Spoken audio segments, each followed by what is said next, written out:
ხატია როგავას საქმესთან დაკავშირებით მოსამართლე წუთი-წუთზე გახსნის სხდომას და დაიწყებს მსჯელობას ბუღალტერის აღკვეთ ღონისძიებასთან დაკავშირებით. იურისტმა უკვე გააჟღერა პირველებთან მისი პოზიცია, დაკავებული ქალი ამბობს, რომ მის მიერ ჩადენილი ქმედება იყო დანაშაული და ყველაფერს გააკეთებს ამის გამოსასწორებლად. 40 წლის ბუღალტერს ბრალდების მხარე დიდი ოდენობის თანხის მითვისებას ედავება.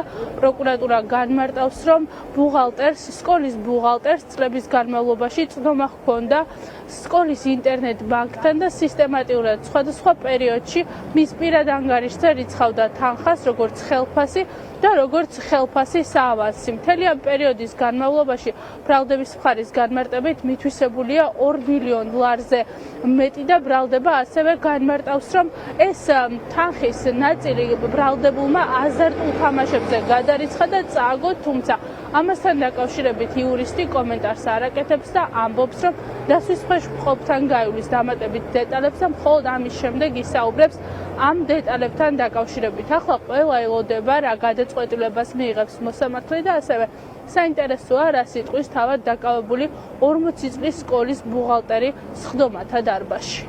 თანხის ოდენობა საკმაოდ დიდია, დაახლოებით 2 მილიონი ლარის ფარგლებში გახლავთ. ედავება აღნიშნული თანხების მართლსაწინააღმდეგო მითვისებას, საკმაოდ დიდი შეცდომა იქნა მისი მხრიდან დაშვებული და დაგვექნება ყველანაირი მცდელობა, რომ ამ მიმართულებით ზიანი ანაზღაურდეს და ასე ვთქვათ, პირვანდელი მდგომარეობა რომ აღდგეს. პროკურატურის მხრიდან მოთხოვნილი იქნება დაპატიმრების შეფარდება და რა თქმა უნდა, ჩვენი მხრიდან ალტერნატივის სახით შეთავაზებული იქნება გირაო. დასაქმებული იყო იმ დაწესებულებაში და მოხდა რა თქმა უნდა ცდომა. თავის სახელფასო ანგარიშზე ირიცხავდა.